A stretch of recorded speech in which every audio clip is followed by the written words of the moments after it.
नमस्कार मित्रांनो, आपण वास्तुशास्त्राच्या पहिल्या भागामध्ये वास्तुशास्त्राची थोडक्यात ओळख करून घेतली. वास्तू म्हणजे निवास, शास्त्र म्हणजे त्याला घालून दिलेले विविध नियम जे काळाच्या भौगोलिक परिस्थितीच्या कसोटीवर उतरतात. म्हणजेच वास्तुशास्त्र हे घर, नगर असेल, त्याची रचना असेल याबद्दल आपल्याला मार्गदर्शन करणारं खूप प्राचीन म्हणजे 5,000 ते 6,000 वर्षांपूर्वीपासूनचं आजपर्यंत सुरू असलेलं, चालू असलेलं आणि त्यात वेळोवेळी भर पडत असलेलं एक शास्त्र आहे, एक विज्ञान आहे.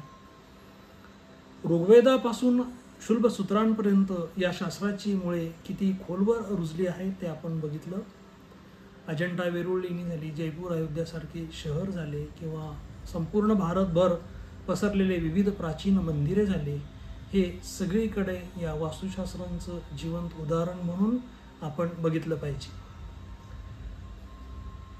मयमतम या पुरातन वास्तुग्रंथांमध्ये एक श्लोक दिलेला आहे.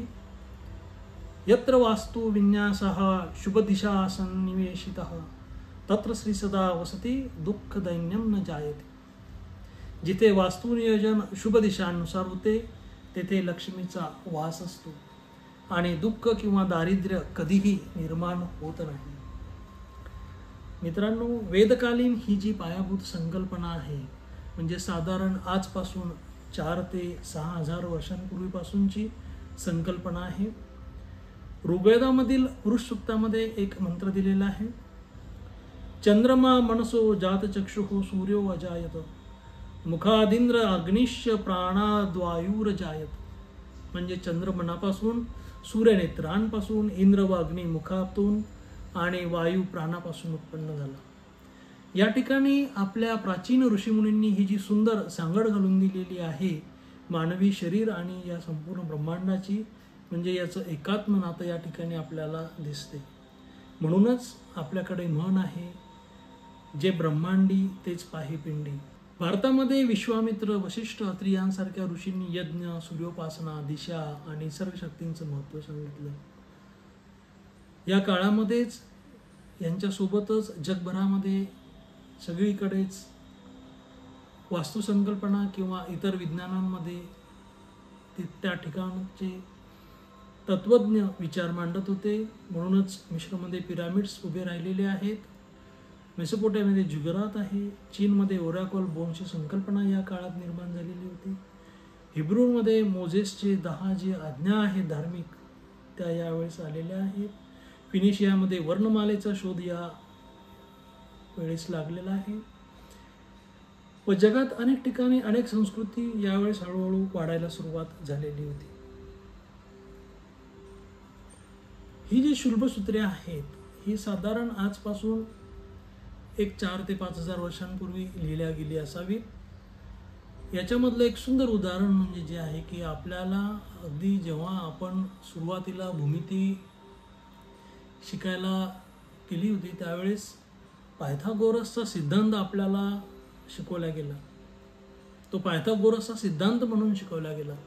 पण मित्रांनो, पायथागोरसच्या आधी हाच सिद्धांत बौद्धायन यांनी 300 ते 400 वर्षांपूर्वी सांगितलं होतं. दीर्घ चतुरस्य साक्षाणः रज्जुः पार्श्वमानी तिर्यगांच यत्पुत्र भुगते कुरुतस्तदुभयं करोति. म्हणजे समकोण त्रिकोणात कर्णाचा वर्ग हा इतर 2 बाजूंच्या वर्गांच्या बेरजे समान असतो. हेच शिकला ना तुम्ही पायथागोरसचा सिद्धांत म्हणून. हे आपलं शास्त्र आहे, जे आपल्याला माहिती नाही, ज्यावर आपण विश्वास ठेवत नाही, किंवा शास्त्र म्हणून त्याला अंधश्रद्धेचं आपण एक मागे स्टिकर लावून टाकतो. भारतामध्ये बौद्धायन, अपस्तंभ, कात्यायन यांनी यज्ञभूमीत व खगोल निरीक्षणाची सांगड घालून या शास्त्रामध्ये दिवसेंदिवस भर टाकली. जगामध्ये काय सुरू होतं? जगामध्ये पण हे सुरू होतं. ग्रीसमध्ये पायथागोरस होता, चीनमध्ये झोउ पंचांग निर्माण झाले होते, पेरूमध्ये कॅरल संस्कृती होती. अनेक ठिकाणी अनेक संस्कृती, अनेक तत्त्वज्ञ त्यांच्या भौगोलिक परिस्थितीनुसार आपापल्या शास्त्रांमध्ये वाढ टाकत होते. पण वास्तुशास्त्र हे जिवंत राहिलेलं शास्त्र आहे. याच्यात दिवसेंदिवस भर पडलेली आहे आणि हीच आपल्या हिंदू संस्कृतीची एक सुंदर ठेव, एक सुंदर आपल्यासाठी दिलेली देणगी आहे. हा जो बौद्धायनाचा काळ होता, म्हणजे आजपासून 3 ते 4 हजार वर्षांपूर्वी, याला धुरी काळ म्हणायचे किंवा ॲक्सियल एज म्हणून हे प्रसिद्ध आहे. कारण या काळामध्ये जगभरात सर्वत्र वेगवेगळे तत्त्वज्ञ विचार मांडत होते, समाजाला जागृत करत होते, समाज नियंत्रित करत होते, त्याला नियम घालत होते. एक संस्कृतीची रचना हळूहळू जगभर वेगवेगळ्या ठिकाणी त्या ठिकाणच्या भौगोलिक परिस्थितीनुसार, धार्मिक संकल्पनेनुसार वाढ घेत होती. हे सर्वजण आपापल्या परीने शास्त्राला मांडण्याचा प्रयत्न करत होते, निसर्गाला समजून घेत होते, ब्रह्मांडाला समजून घेत होते. इतर ब्रह्मांडाच्या बाहेरच्या शक्तीचं काय परिणाम आहेत ते फक्त आपल्या भारतीय संस्कृतीमध्येच जास्त अभ्यासलं जात होतं. म्हणूनच वास्तुशास्त्राला ज्योतिषाची आणि खगोलशास्त्राची जोड दिल्या गेली, जी इतरत्र खूप क्वचित पाहायला मिळते. या नगररचनेचा एक महाकाव्यकालीन संदर्भ म्हणजे साधारण आजपासून 3 ते 4 हजार वर्षांपूर्वी महाभारत लिहिलं गेलं असं म्हणतात. म्हणजे ते कदाचित नक्कीच त्याच्या आधी झालेलं असेल. यामधला एक श्लोक आहे, पूरं चतुर्विद्वारेश्चतु प्राकार संवृतम समंतात परिकहा शून्या नगरे रम्य दर्शनम. 4 द्वारांनी सुशोभित, प्राकार भिंतींनी अलंकृतित आणि परिखांच्या म्हणजे खोलकंदकांच्या वेड्याने सजलेलं ते नगर म्हणजे सौंदर्याची एक मूर्त प्रतिमा वाटते. काय सुंदर कल्पना लिहून ठेवलेली आहे. म्हणजे ते नगर त्यावेळेस किती सुंदर असेल. ही रचना अयोध्यामध्ये होती, इंद्रप्रस्थमध्ये होती. जगामध्ये त्या संकल्पनेनुसार मिसरमध्ये अबू सिम्बेल होतं, ग्रीसमध्ये पार्थेनॉन झाले होते, रोममध्ये फोरन आणि जलवाहिन्या निर्माण झाल्या होत्या, चीनमध्ये ग्रेट वॉलची सुरुवात याच काळात झालेली होती. हे जे वास्तुशास्त्र आहे, या वास्तुशास्त्राचे काही नियम आपल्या ऋषीमुनींनी लिहिलेले आहेत की त्या वास्तूमधली कुठल्या खोलीची रचना कुठल्या दिशेला असावी. भोजनम नैऋत्ये स्यात् पितृदेवान्न तर्पणम पूर्वे वा आग्नेये देशे भोजनम सुकृतम भवेत.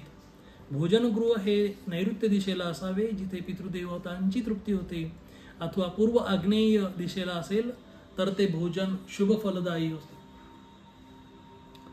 शयनम नैऋत्ये देशे धनेश वा प्रशस्ते उत्तरे वा पश्चिमे वा शयनो निश्योत्तमा.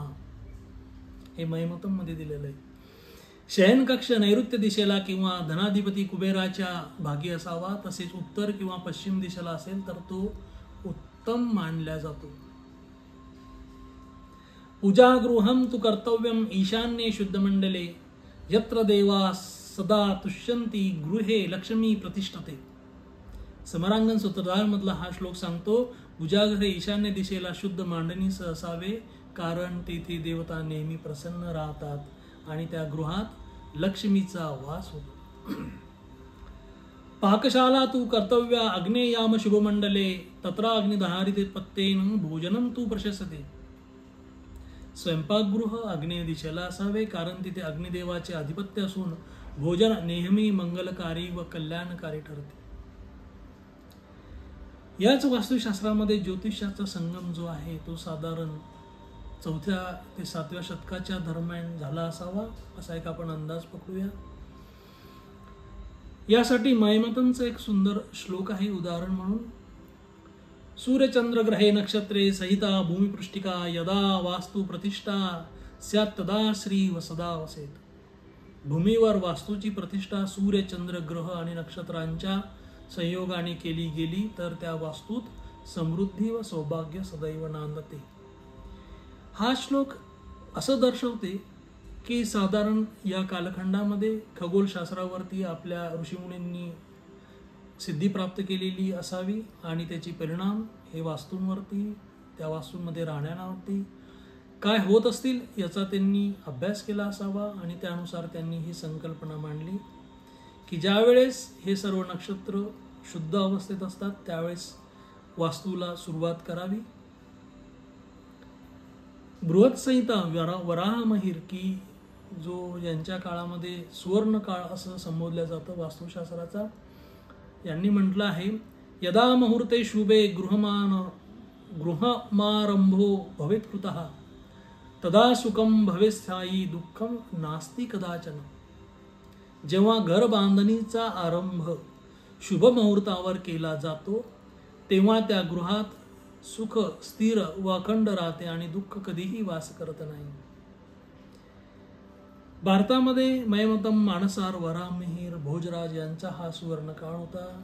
तर जगामध्ये याच वेळेस ग्रीसमध्ये हिप्पार्कस, चीनचे फेंगशुई, माया संस्कृतीमध्ये सूर्यचंद्र ग्रहणाची गणना इत्यादींवर अभ्यास चालू होता. म्हणजे भारतीय वास्तुशास्त्रासोबतच जगभरामध्येही वास्तुरचनेविषयी कुतूहल आणि वास्तुरचनेविषयी ज्ञानमध्ये इतर ठिकाणी पण वाढ होत होती. वास्तुपुरुष मंडल याविषयी मयमतम असे म्हणते, वास्तुपुरुष मंडलम सर्वदेवमयम स्मृतम तत्र मध्योगतो ब्रह्मा सर्वतो देवता स्थितः. हे मंडल सर्व देवतांनी व्यापलेलं आहे. मध्यभागी ब्रह्मा, चारही बाजूंनी देवता, पूर्वेला इंद्र, दक्षिणेला यम, पश्चिमेला वरुण, उत्तरेला सोम आणि कोपऱ्यांना शिव, राक्षसपती वायू आणि अग्नी आहे. याच वास्तुशास्त्राच्या याच्यामध्ये नंतर मग शिल्पशास्त्राचा संबंध झाला. वास्तूला जोड शिल्पांची दिल्या गेली. शिल्प जे पूर्ण देवदेवतांविषयी असलेल्या कथा कहाण्यांनी व्यापलेले राहायचे, त्याच्यातून सामाजिक संदेश दिलेले असायचे. त्या काळच्या राजांचे, राण्यांचे वर्णन त्या शिल्पशास्त्रामध्ये कोरलेले असायचे. शिल्पशास्त्रामधील एक श्लोक सांगतो, शिल्पम च वास्तुशास्त्रम च द्वयम संयोगमागतम अन्योन्याश्रित रूपेण लोकहिताय संस्थितम. शिल्पकला आणि वास्तुशास्त्र ही दोन्ही विद्याशाखा परस्परांवरती अवलंबून आहेत. एकमेकांना पूरक ठरत लोककल्याणासाठी साकारलेलं हे अमृतमय संयोग आहे. वास्तुशास्त्रात केवळ देवता, दिशा किंवा ग्रह नक्षत्रच नाही, तर बांधकामात काम करणारे व्यक्तिसमूह म्हणजे कर्ता, स्थपती, सूत्रधार, वर्धकी, तक्षक यांच्याही जबाबदाऱ्या स्पष्ट केल्या आहेत. कर्ता म्हणजे राजा म्हणजे यजमान, स्थपती म्हणजे मुख्य वास्तुकार, सूत्रधार म्हणजे अभियंता, वर्धकी म्हणजे राजमिस्त्री, तक्षक म्हणजे शिल्पकार. हे सर्व मिळूनच भव्य मंदिरे आणि राजवाडे उभे करायचे. याचा मुख्यतः उल्लेख जो आहे तो मयमतम, मानसार, समरांगण, सूत्रधार या ग्रंथांमध्ये बघावयास मिळतो. या संदर्भित एक श्लोक आहे, कर्ता स स्थपतीना सूत्रधारे वर्धिकैरपि तक्षकाश्च सहाय्या सूर्यध्याविदम तू कर्मसु. हे जे शिल्पशास्त्राचं आणि वास्तुशास्त्राचा संयोग झाला, शिल्पशास्त्राचा ज्योतिषशास्त्राचा संयोग झाला, शिल्पशास्त्र आणि खगोलशास्त्राचा संयोग झाला, ही भारतीय वास्तुशास्त्राची खूप सुंदर देण आहे. शिल्पशास्त्रामधील अजून एक श्लोक आहे, यत्र वास्तुशिल्पम च सौंदर्यम च समन्वितम तत्र नित्यम वसतेव लक्ष्मी कमललोचना. जिथे वास्तू, शिल्प आणि सौंदर्य यांचा संगम होतो तिथे लक्ष्मी नांदते, असा हा श्लोक सांगतो. मित्रांनो, आपण आज वास्तुशास्त्राचा प्रवास वेदकालापासून समरांगण सूत्रधारापर्यंत पाहिला. घर, नगर, मंदिरे आणि दिशा नियोजनापासून ते वास्तुपुरुष मंडलापर्यंत या शास्त्राचं दैवी व शास्त्रीय महत्त्व आपल्या लक्षात आलं. आता पुढील भागात आपण अजून थोडंसं खोलात जाणार आहोत. पुढील भाग आपला राहणार आहे वेदांमधले वास्तुशास्त्र. यज्ञभूमी, वेदिका आणि प्राचीन वेदींच्या रचनेतील गूढ रहस्य आपण उलगडणार आहोत. तोपर्यंत नमस्कार. आवडला असेल तर आपल्या प्रियजनांशी हा व्हिडिओ शेअर करा आणि आमचं स्थापती चॅनल जे आहे ते लाईक व सबस्क्राईब करायला विसरू नका. धन्यवाद.